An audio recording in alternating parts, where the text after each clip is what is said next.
वनीकरण विभागाच्या वतीने या ठिकाणी वृक्षाचा स्टॉल लावण्यात आलेला आहे. तर आपण या ठिकाणी खरेदी करण्याकरता आला, तर काय संदेश द्याल तुम्ही आणि कशा प्रकारचे वृक्ष तुम्ही खरेदी करतात? मी जे आहे 2 वर्ष पूर्ण झालेले वृक्ष, 2.5 वर्ष किंवा 9 महिने पूर्ण झालेले असे वृक्ष जे आहेत ते गावोगावी आम्ही लावण्यासाठी मेसेज देतो. त्यानंतर कोरोना काळामध्ये आपल्याला खूप मोठं पाहायला मिळालं की ऑक्सिजन पूर्ण प्रमाणात मिळत नव्हतं आणि ऑक्सिजन विकत घेऊन त्याचं आपल्याला महत्त्व कळतं, एवढा बिल निघत होतो. तेव्हा पण ते असं आपलं जे आहे पेशंट बरे होत नव्हते. पण आपण जर आता पावसाळ्याचा वेळ आहे, नॅचरल प्रत्येकाने एक जर झाड लावलं, महाराष्ट्रामध्ये एवढी मोठी लोकसंख्या आहे आणि विशेषतः कोणी वाढदिवस आहे, कोणत्या आणखी विशेष आनंदाचा उत्सव तेव्हा जर लावला खूप असं सगळ्यांचा फायदा होईल. आणि इथे जे आहे अर्जुन वृक्ष आहे, त्यानंतर बेल वृक्ष आहे, या सगळ्यांना अमृत वृक्ष म्हणून नाव दिलेलं आहे आपण.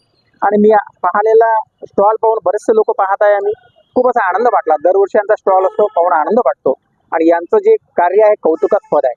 आणि विशेष म्हणजे मोठे मोठे झाड असल्यावर प्रत्येक झाडे लागतेच आणि त्याला जर आपण समजा त्याची विशेष जर काळजी घेतली तरी लागते. आणि त्यानंतर आपण जर विकत घेऊन जर घेतलं त्याची मोल कळते. आपण जर फ्रीमध्ये मिळालं राहते, कुठे पडलं राहते, कुठे हे राहते, हे जर 50 रुपयाला म्हणजे जास्त याची किंमत नाही आहे. फार कमी अल्प दरामध्ये यांनी उपलब्ध करून दिली आहे. यांचं खूप खूप आमच्या मूर्तिनगरमध्ये स्वागत आहे आणि प्रत्येकाने झाड लावावी असे या विनंतीपूर्वक विनंती करतो. जागर जनस्थान करता मी प्रतीक कुरेकर, अकोला.